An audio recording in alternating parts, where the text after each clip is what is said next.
Hey guys, this is Anime Ball Z here, and today we're going to be doing the 8th part to What If Goku and Vegeta were trapped in the time chamber. I really wanted to make this What If just 8 parts, but after scripting the Moro arc and the Granolah arc, I realised that I have to do a part 9. After the 9th part is released, I will be starting my new What If Vegeta turned good early, or what if Vegeta turned good in the Saiyan saga. Please like the video if you haven't already and subscribe. It's totally free and you can unsubscribe whenever you want. There's nothing much else I'd like to say in the intro, so without further ado, let's get into the video.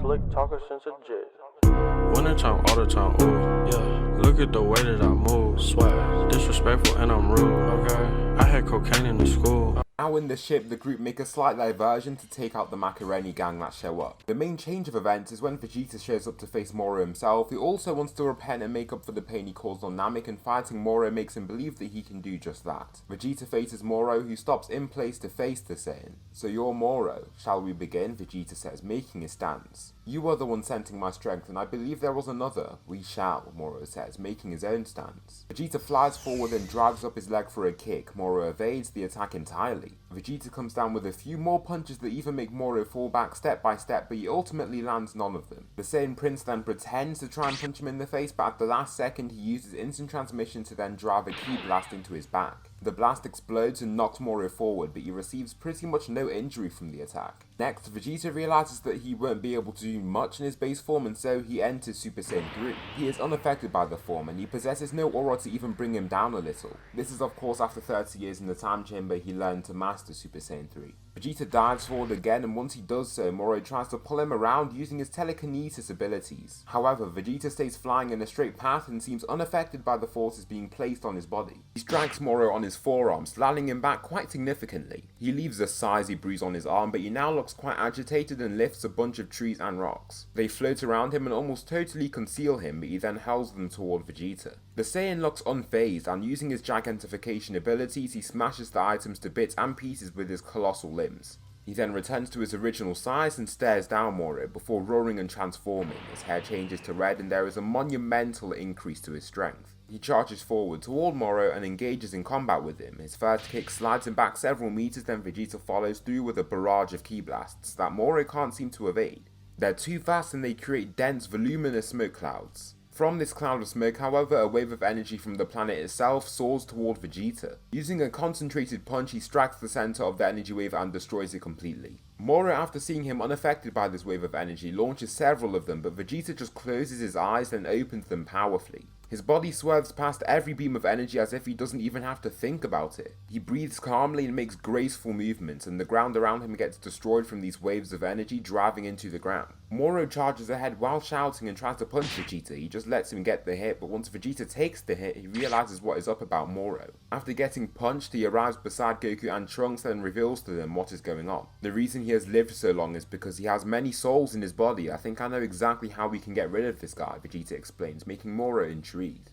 "Ah, so you know the origin of my strength. You are quite intelligent," Moro states arrogantly. "I possess an ability that can split the souls from you," Vegeta declares, and Moro thinks is a bluff. Moro just chuckles and doesn't reply, but then Vegeta appears behind him and throws a multitude of punches to his back. Each time he lands a strike, energy is released from Moro that makes him weaker and weaker. He starts to age significantly, and he can even feel his body getting frailer. Before he can release himself and escape this assault, Goku punches him into the ground. Vegeta uses special key rings to keep Moro down, like he used against Goku in their fight in the Buu saga, and Moro can barely move. Goku continues by using forced spirit vision himself, and Trunks is taken aback by their chemistry. Without even talking, they can act and coordinate themselves to be on the same wavelength. Moro starts coughing blood once the hits he dishes out are so damaging and powerful. As the souls are getting ripped out from him, he literally looks like a living corpse. "Finish him off, Kakarot," Vegeta states, making Goku swipe at his neck swiftly. His coarse, weak flesh severs from just this minor force and he is killed since he is decapitated. This then means that Cranberry ends up trying to flee as his chances of getting any wishes are removed. This means the prisoners from the galactic prison are not removed, and with Moro dead, the threat of Moro is practically gone. Goku, Vegeta and Trunks bid their farewells to the Namekians and just return to Beerus planet to continue training since they've finished the job. Vegeta wouldn't just head to Yardrat since he's already been there, and Beerus has no reason to train Goku since there is no foe. Also, this means that he survives and doesn't get erased by Whis, but his actions are still watched intently by the Angel. His recent actions have proved that he is likely to break the code, and so he is kept under angelic supervision. The main thing that changes is that the gap between Goku and Vegeta and their canon counterparts narrows, since they both don't undergo their respective staggered training arcs. To begin the Granolah arc, the original owners of the Android 7-3 still possessed the android. Sagambe was never released from jail to join Moro and captured this special android that was being developed. This then means that 7-3 doesn't have any special abilities captured from facing the fighters on Earth, unlike the canon 7-3. Granolah then captures a weaker version of 7-3.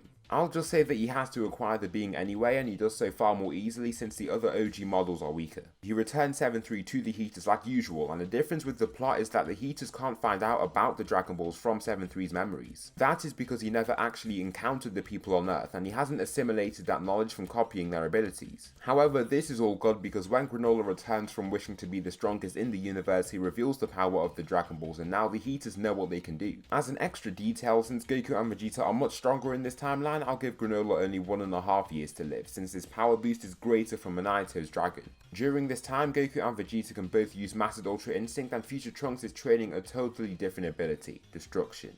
He doesn't have Ultra Ego yet, but he can turn large masses of rocks into nothing, releasing heaps and heaps of energy. He uses this power to face Goku and Vegeta, but he is still nowhere near equal to them. Also, during training, he has gained access to Super Saiyan Blue evolution like his father, and he uses Destruction in tandem with this form when he uses his full power. The Heaters still lie to Granolah, and this makes him very determined to battle and kill the Saiyans to take revenge for what happened to his planet. They arrive at the scene, and they then see a bunch of green energy beams soar toward them. Goku and Vegeta utilize Ultra Instinct in their base forms, and Trunks is forced to enter Super Saiyan since the attacks are so swift. These energy beams are also more powerful and faster than in the canon because Granolah himself is stronger. Goku and Vegeta can still swerve past each attack, and as they use more accurate forms of Ultra Instinct in their base forms, Trunks gets hit in the back of the neck by Granolah. Since Future Trunks was a disciple of Future Shin when he had to take out Dabra in his own timeline, he can heal people and decides to heal himself instead of using a Senzu Bean. His powers are slower and less effective than the Senzu Bean, but it's good so that he doesn't waste them. What even were those blasts? Trunks wonders, gripping onto his sword handled tightly. They were quick and precise, I wonder, Vegeta says, looking around at the surroundings. However, Granolah charges in at the group, but before he can arrive, Trunks destroys a collection of rocks to release a massive explosion in between the three Saiyans and the Cerulean. Quick thinking, Trunks, Goku says with praise. However, Granolah blasts through the smoke and aims for Trunks. He shouts and aims for hitting him in the face, but Trunks parries his punch with the flat side of his sword. Subsequently, he kicks him, but Granolah doesn't even move. Trunks follows with a bunch of swings, but none of them connect. As he is fighting, Goku and Vegeta are just analysing his abilities and how Granolah fights. Alright then, Trunks says, sheathing his sword. After doing so, he clashes with Granolah, and Trunks almost immediately gets pushed back. In their push though, Trunks ups his power past Super Saiyan and reaches further, entering Super Saiyan God. This makes him slower in his retreat, but Granolah is still stronger than him. While they are pushing against each other, Granolah spontaneously pulls back then strikes him in one of his vital points, taking him out in one fell swoop.